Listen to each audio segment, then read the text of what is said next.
Cedar Falls, Ohio. Rain fell in quiet sheets, tracing slow rivers down the clinic's glass doors. Inside, the faint smell of antiseptic and cedarwood still lingered, the last echoes of a place that once pulsed with life, laughter, and purpose. David Harper stood by the front desk, his palms resting on the polished counter that used to bear his engraved name, Harper Veterinary Care. The nameplate was gone now. The wall where it hung left a pale rectangle, a ghost of ownership. Movers worked in silence around him, hauling out the last of the equipment, stainless steel tables, kennels, and the old ultrasound machine he'd bought on credit. Last loads heading out, one of them muttered, avoiding eye contact. David nodded absently, eyes distant. His wedding ring, still on his finger, caught the fluorescent light, a dull glint, as if it too was tired of reflecting broken promises. Near the entrance stood Elena, poised and elegant, her coat perfectly tailored, her expression unreadable. The divorce decree had been signed that morning. The gavel's echo still rang faintly in David's ears. "Elena," he began, his voice steady but frayed at the edges. She didn't look up from her phone. "David, please. Let's not do this again." He took a breath, the kind that trembles just before breaking. "You could have left me the clinic. You know it's not about money." Her eyes finally lifted, sharp and cold. "You think I don't know that? You think I wanted any of this? You were too soft, David. Always giving, always rescuing. You treated strays better than your own family." The words cut, but they weren't new. He'd heard them in arguments, whispered through tears, shouted in silence. They were the refrain of a woman who had grown tired of his compassion. "I built this for us," he said quietly. "No," she said, her tone flat. "You built it for yourself. You needed to feel noble. You just forgot the cost of being everyone's savior." A flash of thunder cracked outside and the power flickered. David looked around the clinic. The posters of happy families with their pets, the framed photo of him holding a rescued golden retriever. He felt the weight of years press against him, all the early mornings, the long surgeries, the way he'd believed that kindness was its own armor. Now he stood stripped of everything it bought him. By dusk, the clinic was empty. The floors echoed. Even Jasper, his old Labrador, seemed confused, pacing circles before curling up by the door. David sat beside him on the cold tile, one hand resting on the dog's back, his other holding the keys to a life that no longer existed. He thought of Sophia, their daughter, 23, fresh out of college, distant. Her last text had been polite but distant too. "Mom said you're doing okay. Hope you're fine." He hadn't replied. Outside, the last moving truck rumbled away. Elena stepped into her car, pausing only once. For a moment, her face softened, a flicker of the woman he'd once known. Then it vanished. She drove off into the rain, taillights dissolving in red streaks. When darkness settled, David climbed into his old pickup truck, Jasper hopping in beside him. The seat creaked. The engine coughed before catching. He parked a few blocks away near a gas station, the clinic sign visible from where he sat. His name, Dr. David Harper, DVM, half peeled off by wind and weather. He watched it for a long time until fatigue overtook grief. Jasper rested his muzzle on David's knee. The rain softened to a whisper, and for the first time in years, the man who had healed countless lives had no one to call, nowhere to go. He reclined his seat and closed his eyes, the world shrinking to the sound of Jasper's breathing and the hum of a neon sign flickering nearby. He thought about the years ahead, the ones he couldn't see clearly yet, and whispered into the darkness. "I don't know how to start over." But life, cruel and merciful as it was, had already started writing his next chapter. Sometimes, life takes everything from you, not out of cruelty but to show what truly remains. Where are you watching from tonight? Have you ever lost something that forced you to find yourself again? Share your thoughts and stories in the comments. Your words might just remind someone they're not alone. Cedar Falls was a small town, but its nights were long. The streets hummed with quiet despair, the kind that didn't scream but settled in corners, beneath bridges, behind convenience stores. That was where David Harper now lived. At first, the shock of homelessness came in fragments. The first time he lined up at a soup kitchen, he couldn't meet anyone's eyes. He had been a man who once signed paychecks, who'd once been called doctor. Now he stood in line with men who smelled of rust, rain, and hard luck. The volunteers ladled stew into paper bowls, never asking names, perhaps because names made it harder to forget. He sat on a curb with his old dog, Jasper, the steam from the stew rising like ghosts between them. Around him were quiet faces, the unspoken brotherhood of those the world had stopped seeing. It didn't happen overnight, but David began to learn the unspoken language of survival. Which alleys were safe? which benches stayed dry under overhangs, which churches left their back doors unlocked on freezing nights. He learned to walk slower, to conserve energy, to keep his backpack close. He learned to hide his watch, to sleep lightly, and to keep Jasper close to his chest for warmth. It was during one of those long, sleepless nights behind a diner that he met Samuel Reed. Samuel was tall, wiry, with eyes that burned like matches, sharp, restless, always watching. He'd once been a poet before the drugs, or so he said. David wasn't sure if that was true, but Samuel spoke like someone who'd wrestled his own mind and lost beautifully. "You're new," Samuel said one night, tossing a dented can of beans into David's lap. "New folks always keep their shoulders straight the first week. Then they learn the streets teach posture real fast." David managed a thin smile. "I was a vet." "War?" Samuel asked. "Animals," David replied. "Veterinarian." Samuel blinked, then chuckled. "So you used to fix the broken ones? Guess we got something in common then?" It was the first time David laughed in weeks. Over the next few days they became unlikely companions, two men stranded at the edge of the same world. Samuel knew the city's hidden rhythms, which dumpsters held fresh bread on Thursdays, which janitors turned a blind eye, which corners were off limits after dark. They'd talk between scavenging runs, about the lives they'd had before, the mistakes they couldn't undo. "Used to have a wife," Samuel said one night, lighting a cigarette but he'd found. "She left when I wouldn't leave the bottle. Guess I left her first, in a way." David nodded slowly, staring at the distant lights of downtown Cedar Falls. "Mine left when I wouldn't fight back." "That's the curse of good men," Samuel said softly. "We think love's supposed to recognize decency." The words hung in the air like scripture. Days blurred into weeks. Rain turned to frost. David's hands grew rough, his beard thick with gray. He spoke less, thought more. Yet beneath the exhaustion, something still glowed, the quiet instinct to help, to heal. That instinct returned one bitter evening behind the old mill. He and Samuel were digging through a dumpster for cans when Jasper started barking. A weak, broken bark. David turned and saw it, a small stray dog, ribs showing, trembling in the cold. Its fur was matted, one eye swollen shut. It whimpered, limping closer before collapsing beside a trash bin. Samuel groaned. "Man, that thing's gone. Let it be." But David was already moving. He tore open his jacket, wrapped the shivering animal inside, whispering softly. The old rhythm came back to him. The steady hands, the calm voice, the healer's patience that hadn't died even when everything else had. He found a discarded bottle of water, cleaned the wound, fed it crumbs from his bread. Jasper watched, quiet and loyal, as if remembering the days when healing was normal. That was when a voice broke through the silence. "Hey." David turned. A woman stood under the flickering streetlight, holding a tote bag with a local shelter logo. She'd been leaving food for the strays, and had seen everything. "You know what you're doing?" she asked, stepping closer. David hesitated, then nodded. "Used to be a vet." The woman's eyes softened. "Used to be?" He didn't answer. She crouched beside him, watching as he treated the animal. "That's good work," she murmured. "Most people would have just walked by." He looked down at the trembling dog, now breathing easier. "I've done enough walking by in my life." She smiled faintly, slipped him a business card. "Come by the shelter tomorrow. We could use hands like yours, even volunteer work. I'll tell them you helped Lucky here." "Lucky?" David asked. She nodded. "If she makes it through the night, she deserves the name." The woman left, and David watched her disappear into the mist. For the first time in months, something stirred in him, not hope exactly, but recognition. He was still someone. That night, as he lay on the cold pavement beside Jasper, listening to Samuel hum a tune he didn't know, David whispered into the darkness. "Maybe this isn't the end." Somewhere in the distance, the shelter lights glowed faintly, like a promise waiting to be tested. The rain came down steady that night, not fierce, just relentless. The kind of rain that seeps into everything. Cardboard shelters, threadbare coats, even a man's bones. David Harper sat behind the grocery store loading dock, knees pulled to his chest, Jasper curled close beside him.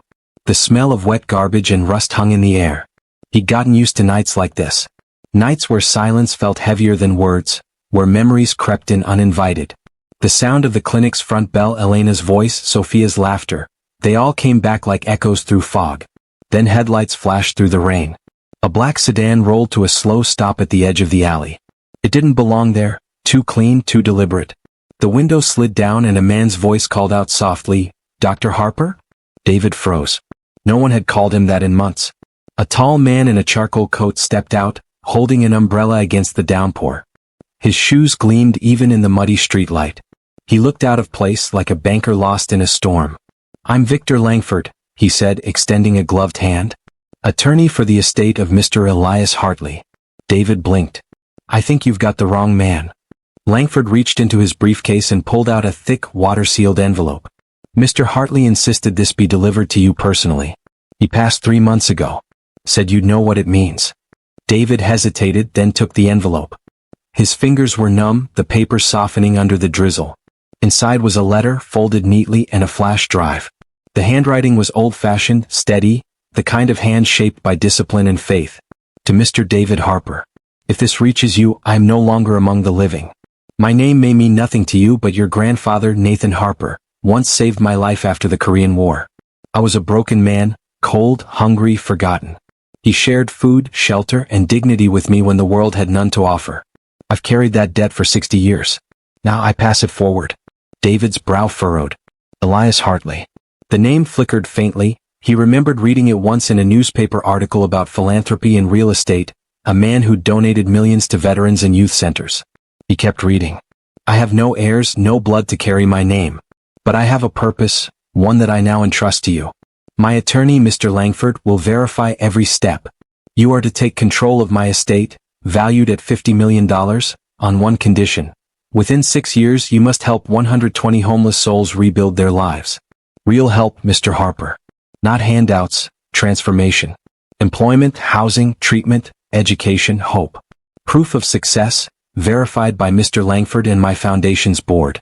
If you fail, every cent, every property, every share shall be transferred to your ex-wife, Elena Harper. You have 6 years. Make them count. With faith in your kindness. Elias Hartley." David sat motionless, the rain tapping against the paper. He looked up at Langford, whose expression remained unreadable. "There's also this," Langford said, handing him a small portable player. "Mr. Hartley recorded a message. He wanted you to hear it directly." David pressed play. The screen lit with static, then cleared to reveal an old man with silver hair, sitting in a high-backed chair, books behind him. His voice was calm, deliberate. "David Harper," Elias began. "If you're hearing this, it means I've chosen you. You don't know me, but I knew your grandfather well. He saved me when no one else would. He believed that kindness wasn't a duty, it was an inheritance.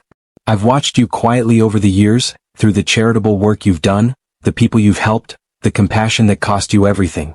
David's breath caught. "Watched him? You've fallen," Elias continued softly, "but I believe in men who fall and rise again. The money, the estate, they're not a reward, they're a test. Can you give others what the world denied you? Can you heal more than animals this time? Can you heal the forgotten?" The old man leaned closer to the camera, his eyes full of something like understanding. "This is your redemption, David. Don't waste it." The screen went black. For a long time David said nothing. The rain muffled the world around him. He could hear Samuel's distant humming from down the block, the hiss of the streetlight, Jasper's quiet whine. $50 million. 120 lives. 6 years. And if he failed? Elena. The irony stung like a blade. His ex-wife, who had taken everything, would inherit his second chance if he couldn't save others. He looked at Langford. "Why me? Why now?" Langford sighed. "Mr. Hartley said you'd ask that. He believed only a man who's known loss can rebuild others." David looked down at the letter again, rain blurring the ink. He thought of the faces at the soup line. Samuel's hollow eyes. The little stray dog trembling in his hands. He clenched the envelope tight and whispered, barely audible, "I'll do it." Langford nodded once. "Then we'll begin tomorrow." As the sedan drove away, David stood under the streetlight, soaked and shaking, the letter pressed to his chest. Jasper barked softly, sensing a change, the faint tremor of purpose stirring after months of quiet ruin. Somewhere between the rain and the neon glow, a man who had lost everything just found a reason to fight again. The morning after the rain, the streets of Cedar Falls looked washed but not clean, like sorrow that had tried and failed to fade. David sat across from Victor Langford in a small downtown diner, a place that smelled of burnt coffee and quiet regrets. Langford had ordered nothing but black coffee. David, still in the same damp clothes, stared at the letter lying between them on the table. It felt heavier now, like a debt made of ghosts. "Mr. Langford," David said finally, voice low. You said Elias Hartley knew my grandfather. How? Langford's expression softened. You'd better hear this part properly. He reached into his briefcase and slid across a manila folder, yellowed photographs, faded letters, and a typed transcript of an interview. David unfolded one photo. 2 young men standing beside an old barn, both grinning. One was unmistakably his grandfather, Nathan Harper, broad-shouldered, kind eyes, sleeves rolled up. The other was a thin man in worn army fatigues, his smile uncertain. That's Elias, Langford said. 1953. Post-Korean War. He came home to nothing, family gone, savings stolen, sleeping in rail yards. He was just another invisible man until your grandfather found him outside a church in Dayton. David traced his finger along the edge of the photo. Grandpa never talked about this. He wouldn't have, Langford replied. It wasn't in his nature to brag. But what he did for Elias, it changed the course of that man's life. The attorney flipped open the folder and began to read from an old letter, written by Elias himself. He found me half dead behind St. Agnes Church, gave me soup and a cot. Wouldn't let me thank him, said it was what men do for one another when the world forgets them. He fixed my wristwatch when I told him it stopped during the war. Said time only really breaks when a man gives up. David sat back, the words piercing through decades. He could almost see it. His grandfather's quiet patience, the way his hands might have moved over that broken watch, giving life back to something that had stopped. Langford continued. Elias stayed with him for 2 months. Nathan helped him find work at a steel mill, made sure he got sober, told him to build something better than bitterness. Elias did. Over time he built a construction company, then a real estate firm. Eventually, the Hartley Foundation. And he remembered my grandfather all that time? David asked. Langford nodded. He used to say Nathan Harper taught him what no business school could, the dignity of rebuilding. When Elias was drafting his will, he told me, I can't repay the dead, but I can honor their echo. That's why he sought you out. David stared out the diner window, watching people rush by, clean coats, umbrellas, lives intact. He didn't even know me, he murmured. Langford's eyes met his. He knew of you. He followed your work. The free surgeries you did for abandoned pets. The shelter donations you made quietly in your mother's name. The time you paid your assistant's rent without telling her. He saw the pattern. A silence settled between them, not empty but heavy. Mr. Harper, Langford said after a moment, Elias believed redemption travels through generations. He called it the kindness circle. Your grandfather began it. He wanted you to close it. David's throat tightened. Close it. The phrase echoed. He thought of Nathan, a man with rough hands, gentle words, and a faith in decency that never needed applause.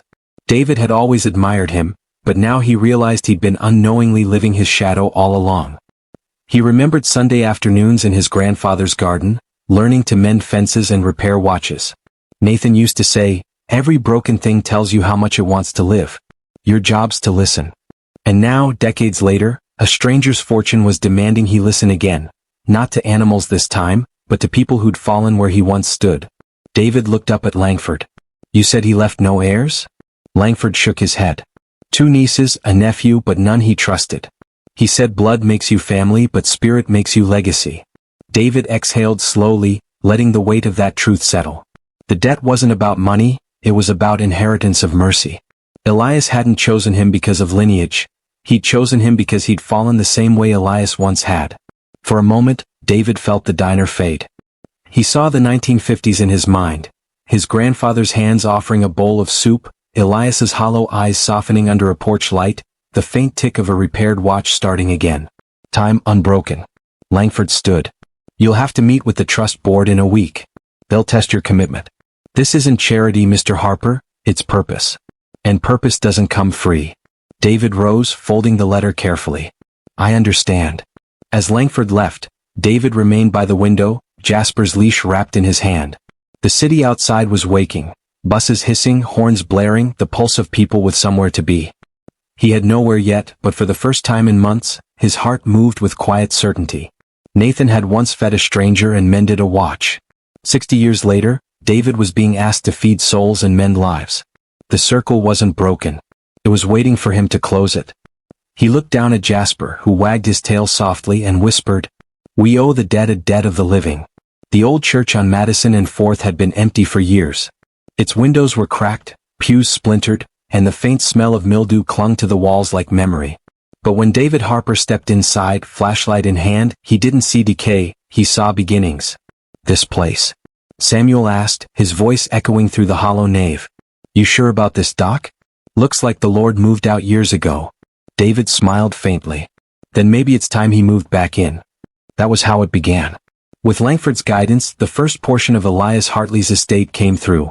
A modest grant, enough to repair the roof, install running water, and clear the city permits.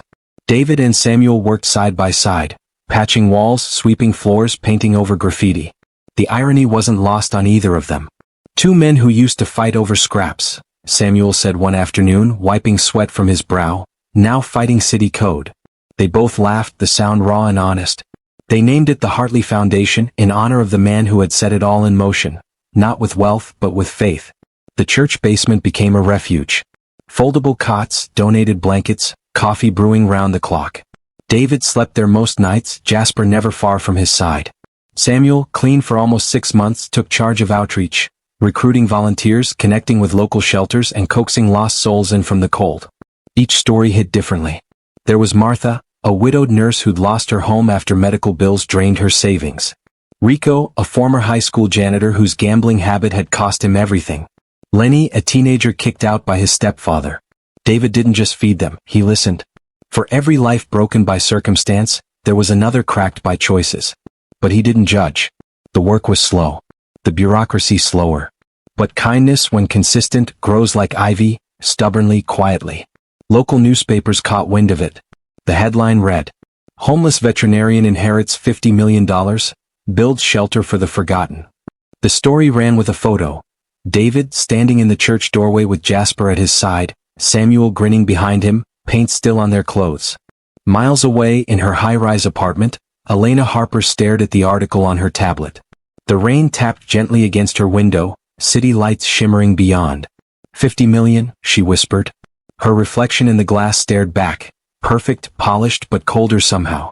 She zoomed in on David's photo. He looked thinner, older, but there was a steadiness in his eyes she hadn't seen in years. She set the tablet down, poured herself another glass of wine, and told herself it didn't bother her. But it did. Jealousy and curiosity danced in quiet circles. She read every update, every progress report, telling herself she was just keeping informed. But deep down, it gnawed at her. The man she had left broken, now building something greater than either of them had dreamed. By the end of the first year, the foundation had helped 12 people off the streets. By the second, 36. Some found jobs through local partnerships. Others reunited with family. A few even became volunteers themselves. Proof that the circle Elias spoke of was real. But not everyone believed in miracles. At a city council meeting, a reporter asked bluntly, "Mr. Harper, what's your cut in all this? You've got a $50 million inheritance. Surely there's incentive." David kept his composure. "There's no cut. The funds are held in trust. I only get what's approved for the project." Still the murmur spread. "He's doing this for money. It's a tax game. He just wants to look good." Samuel confronted him one night as they closed the shelter.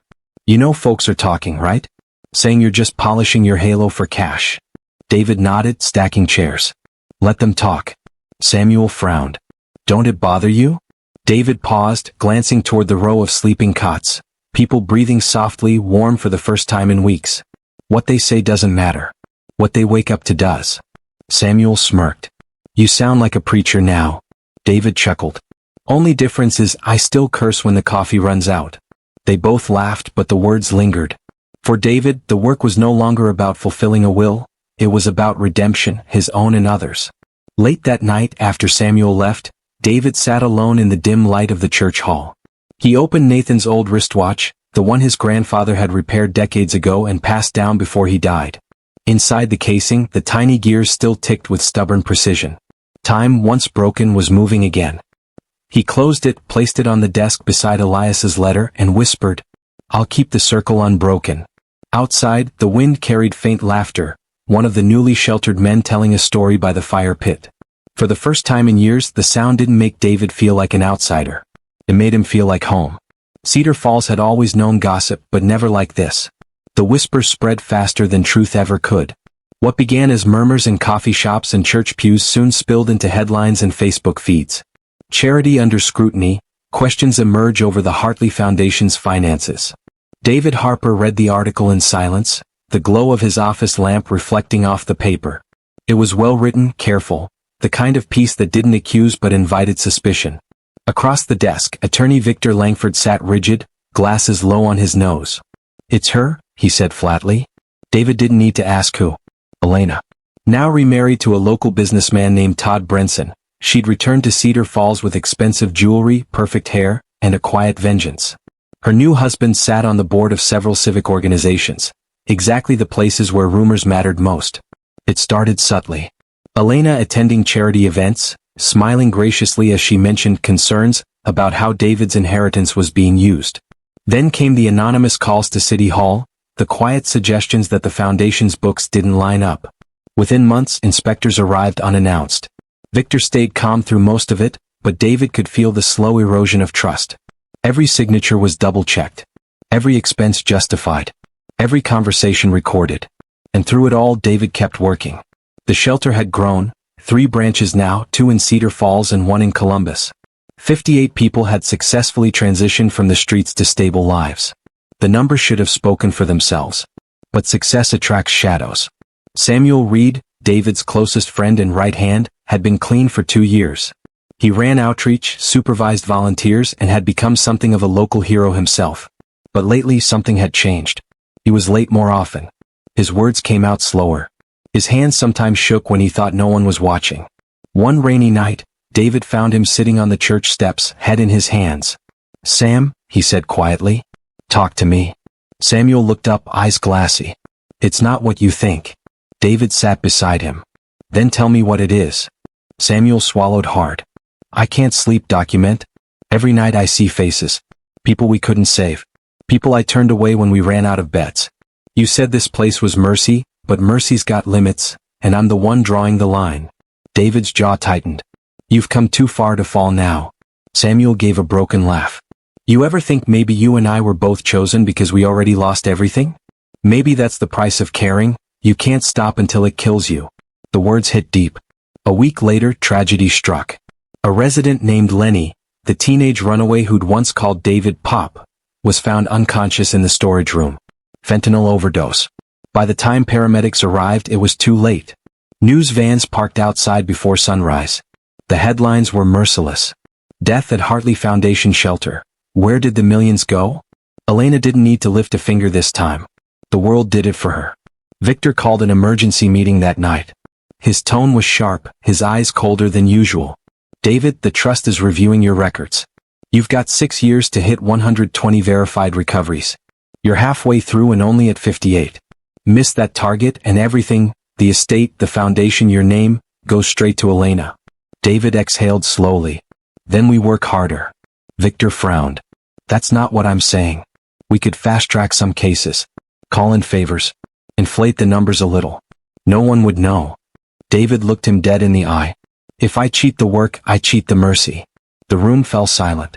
Samuel, sitting in the corner, stared at the floor, his face hollow. When Victor left, David remained behind, alone with the hum of the office heater and the echo of his grandfather's words. Mercy means doing the right thing when the wrong thing would be easier. That night he stayed at the shelter, not in the office but among the cots. He sat with Martha as she recited a prayer for Lenny. He brewed coffee for the volunteers. He wrote in his journal, his handwriting shaking slightly from exhaustion. Faith is not about winning. It's about staying clean when the world gets dirty. By the end of year 3, the foundation's count stood at 58 verifiable successes. No shortcuts. No manipulation. Just slow, honest redemption. But David's body was beginning to pay the price. The long nights, the stress, the heartbreak, his cough lingered. His hands trembled when signing forms. He ignored it, convincing himself it was fatigue. Outside the window, the neon sign flickered. The Hartley Foundation, rebuilding lives, one story at a time. Inside, David whispered to Jasper, who lay curled beside him, "We'll get there, old friend. One life at a time." The dog wagged his tail weakly as if he believed it too. And somewhere in the dark, Elena scrolled through another article about the foundation, smiling faintly, her wine glass catching the light. "Halfway there," she murmured. "And halfway's never enough." By the time the article hit the front page, the city had already chosen sides. The Hartley Foundation, a legacy of lies? The headline was bold, the photo deliberate. David Harper mid-blink, looking weary, the image of a man with something to hide. The exposé claimed financial irregularities, inflated success numbers, and questionable hiring practices. It quoted anonymous sources, likely former volunteers and one or two disgruntled residents, all painting the picture of a fallen saint masquerading as a savior. The author's name sat at the bottom in neat italics. Elena Brenson, special contributor. David sat in his office, the newspaper spread open across his desk. Rain tapped the window behind him, steady as a heartbeat. Samuel burst in, furious. You seen this? She's dragging your name through the mud. David nodded slowly. I've seen it. Samuel slammed his fist against the wall. They can't print this without proof. You think she's just doing this for fun? David looked up, his voice low. She's doing it because I stopped being her mistake. Samuel froze, the words cutting through the tension. Outside, sponsors began to retreat. Calls went unanswered. Donations were delayed pending review. Within a week, one of their largest corporate partners withdrew completely, citing brand concerns. The foundation's accounts bled faster than David could patch them. Langford tried to reassure him, but even he looked tired now, his suit more wrinkled, his tone more defensive. David, this isn't just about public image anymore, Victor said in a hushed voice during a late-night meeting. Elias's estranged relatives have caught wind of this. They're threatening litigation, claiming undue influence, mishandled trust funds, the works. They want the inheritance nullified. David leaned back, eyes fixed on the flickering ceiling light. So, the man who left everything to heal others, is about to have his legacy used to destroy them. Victor sighed. You've got to fight back publicly. Make a statement, hold a press conference, something. But David shook his head. If I defend myself, I make this about me. It was never supposed to be. Langford slammed a folder shut. And if you don't, she'll win by default. For the first time, David raised his voice. Then let her win the noise. I'll win the work. The room fell silent. The conviction in his tone was calm, but beneath it was something heavy, exhaustion mixed with quiet fury. That night, he found Elena waiting for him outside the shelter gates. She looked flawless, navy coat, designer heels, her hair tied back with the same elegance that once drew him in. The years had not softened her, they had sharpened her edges. Busy night? She asked lightly, glancing toward the shelter. I heard business is slow. David didn't stop walking.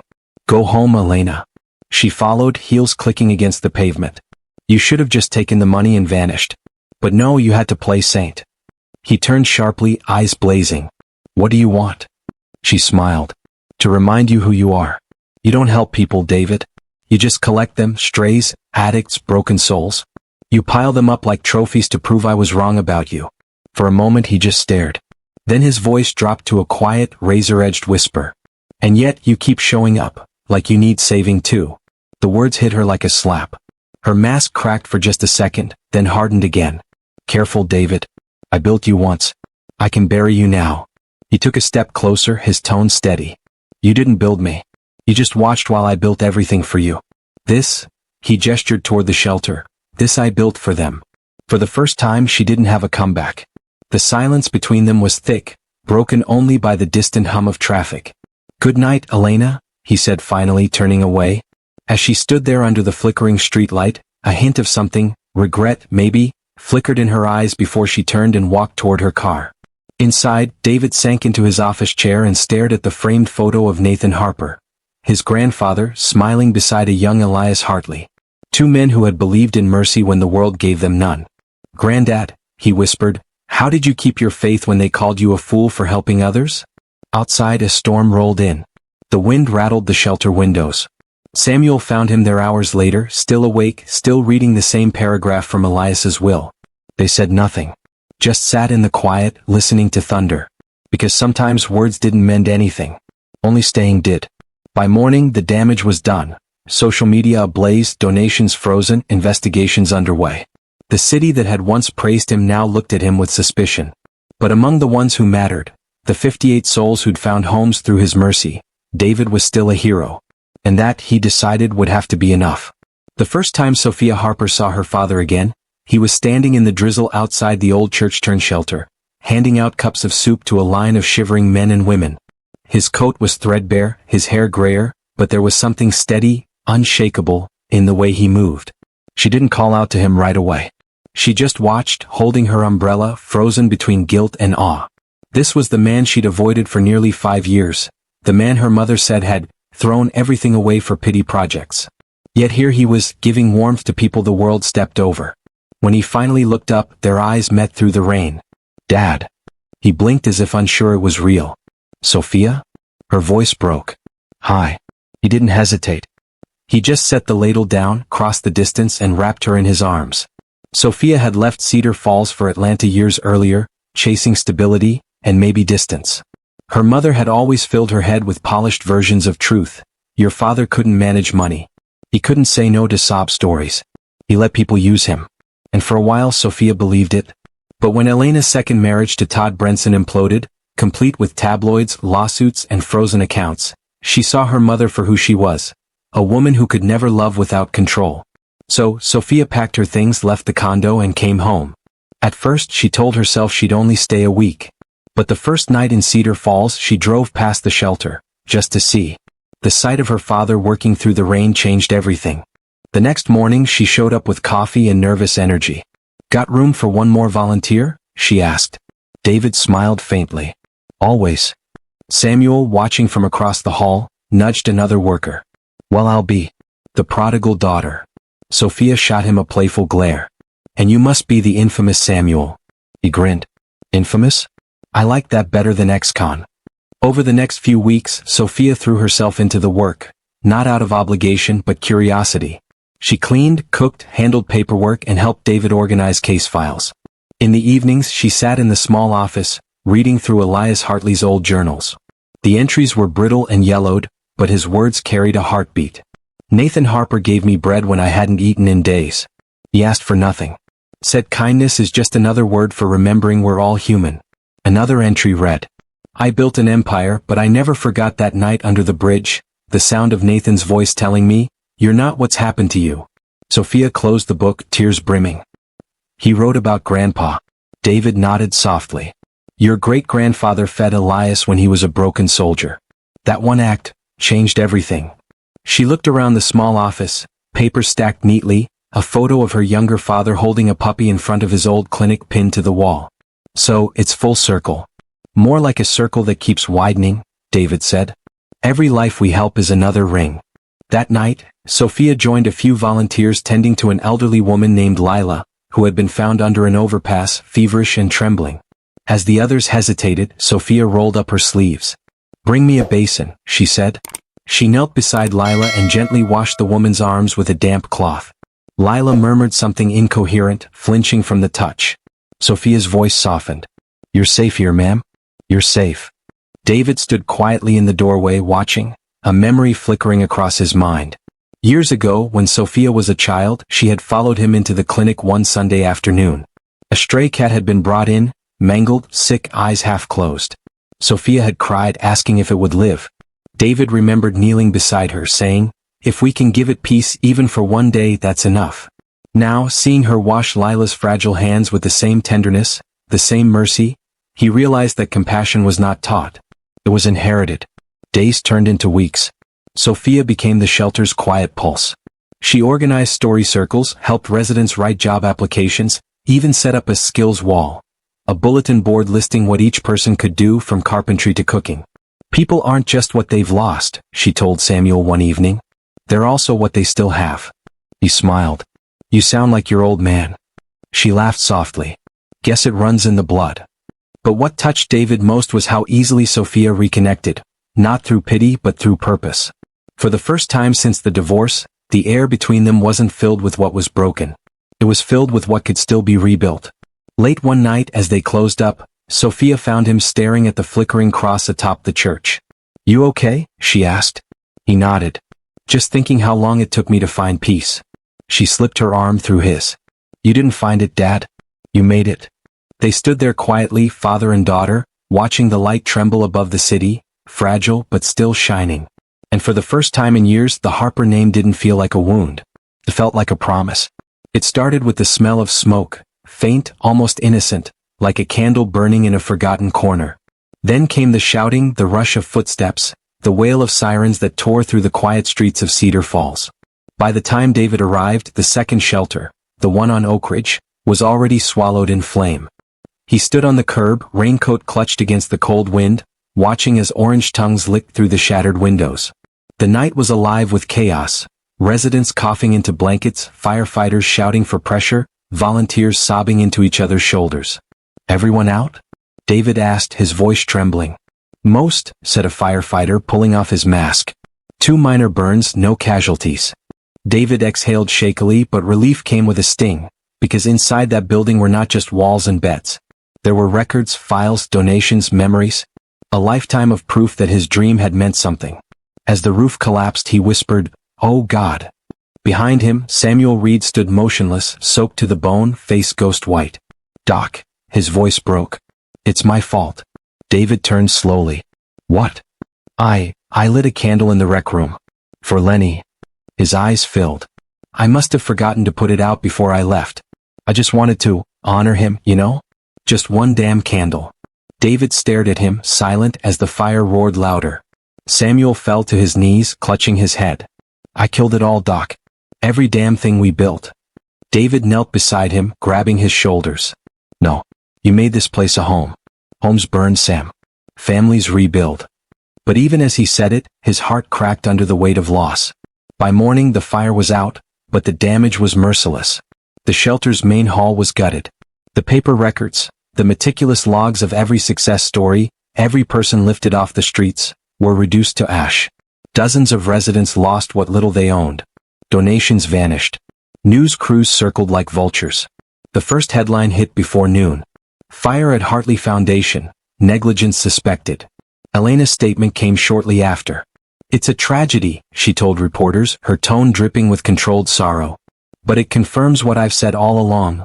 This operation was unstable from the start. Lives were put at risk under Dr. Harper's negligence. The trust must act now before more are harmed." She filed a motion for early forfeiture of the estate that same afternoon, arguing mismanagement and endangerment. Victor Langford stormed into David's office, waving the papers. "She's out for blood this time. She's asking the court to dissolve the trust and seize remaining funds." David sat behind his desk, face hollow. "Let her." Victor slammed the papers down. "Don't you dare say that. You've worked too hard to." "I said let her." David snapped, his voice cracking. The room went still. He buried his face in his hands. "I can't fight her and save them at the same time." Langford softened. "You won't have to, not alone. But you need to hold on, David. Don't let grief write the ending." David didn't answer. He just stared at the blackened remnants of a photo on his desk. Elias Hartley and Nathan Harper shaking hands, the edges singed from the fire. That night, when the building finally emptied, David returned to the ruins. Rain poured through the broken ceiling, hissing against smoldering wood. He set a small lantern on a table half collapsed under debris. In his trembling hands, he held the old photograph of his grandfather. The frame was cracked, the glass gone, but Nathan's smile remained, steady, gentle, as if untouched by time. David whispered, voice shaking, "I can't lose this twice, Granddad. Not again." His breath hitched. "I lost the clinic, the house, her, and now this. How much more am I supposed to give?" For a long moment only the rain answered, soft, relentless, cleansing. Jasper lay beside him, old and quiet, resting his head on David's boot. Samuel stood in the doorway, watching, guilt carved deep into his expression. "I'll fix it," Samuel said hoarsely. "I swear I'll make it right." David looked up, eyes rimmed red. "You can't fix fire, Sam. You just learn to build again, away from the ashes." By week's end, the foundation teetered on collapse. Sponsors were gone, the trust was under legal review, and public opinion had turned colder than winter. But even as everything fell apart, a handful of volunteers stayed. Martha, Rico, and Sophia, each one a life the foundation had saved, refused to walk away. "We're still here, Mr. Harper," Sophia told him softly. "That means your work isn't gone. It just changed shape." He managed a faint smile. Maybe faith isn't believing things will be fine. Maybe it's choosing to show up when they're not. She nodded, tears in her eyes. "Then let's keep showing up." And as the last of the smoke drifted into the night sky, David Harper, broken, tired, and burning inside, did the one thing no flame could take from him. He stood. The rain had stopped, but the city still smelled of smoke. The once bustling Hartley Foundation now sat silent, Its charred remains a monument to both mercy and loss. Inside what was left of the office, Sophia Harper sifted through the debris beside Victor Langford. The old lawyer's hands, once steady, now trembled with exhaustion. They had spent 2 days sorting papers, rescuing what fragments the fire hadn't devoured. Most of these are useless, Victor muttered, coughing from the soot. Contracts, forms, receipts, all burned through. Sophia didn't answer. Her eyes were drawn to a blackened filing cabinet at the far corner. She pulled it open, and inside, beneath layers of ash and melted plastic, was something wrapped in canvas. She brushed the dirt away carefully. It wasn't a file. It was a small leather-bound notebook, old, weathered, the kind of thing carried by hand, not by habit. Victor raised a brow. That his handwriting? Sophia opened it slowly. Inside were names, dozens of them. Each line written in the same steady, humble script. Marcus Hill, job at diner. Lisa T, rent covered. J. Brooks, recovery complete. Page after page, line after line. Sophia's breath caught. These aren't Foundation records. These are from before. From when he was homeless. At the back of the notebook, a faint inscription read, Ledger of Mercy, 65 souls. Victor leaned closer, his voice barely a whisper. Elias's letter. It mentioned 65 acts of mercy. Said that would be the measure of the heart that carried the torch. Sophia looked up, her eyes wet but burning. He was already chosen long before the inheritance. He didn't need the money to be good. He was already doing the work. They sat in silence, the weight of generations pressing in around them. Later that evening, Sophia walked through the hospital corridor, the walls humming with the faint rhythm of heart monitors.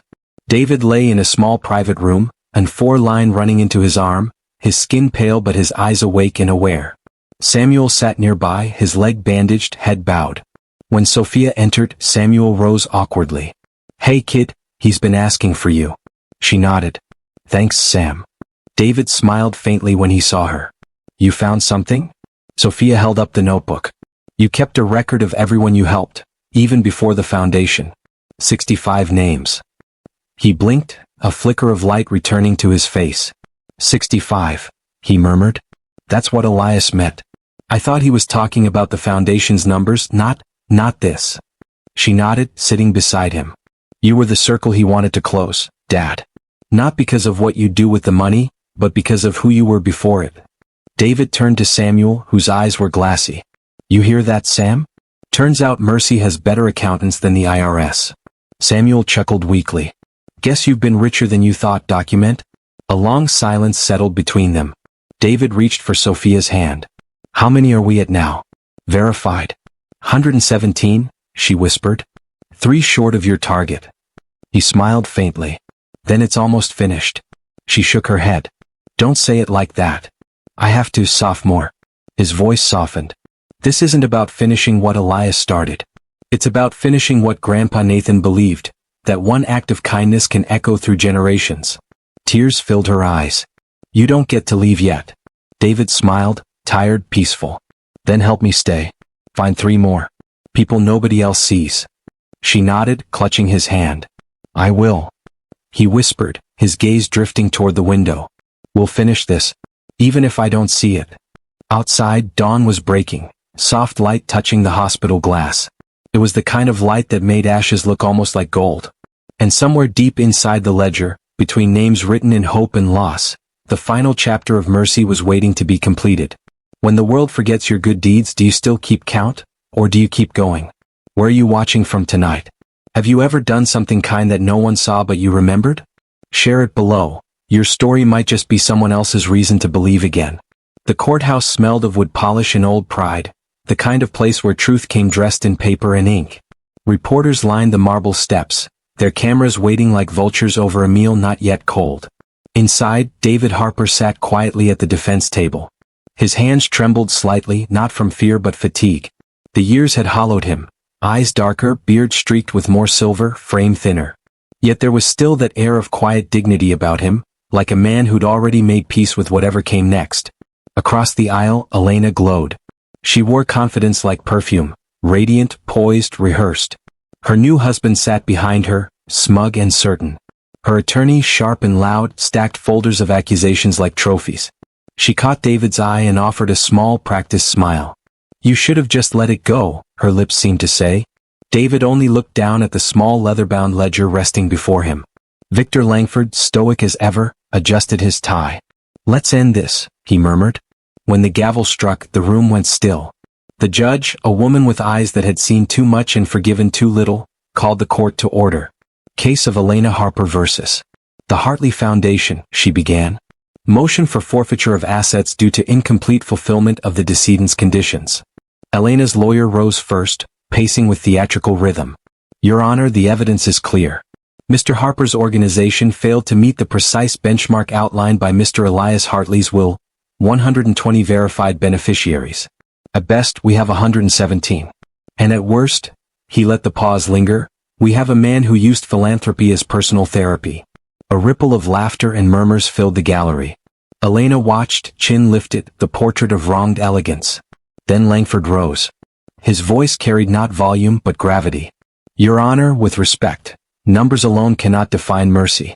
The will of Elias Hartley was not a ledger of arithmetic, it was a testament of spirit. He turned toward the gallery. We present Exhibit F, the Ledger of Mercy. He laid the charred notebook on the stand, its cover blackened but its pages intact. The judge leaned forward. What is that? Langford opened to the first page, reading aloud, his voice trembling now though he fought to hide it. Marcus Hill, job at diner. Lisa T.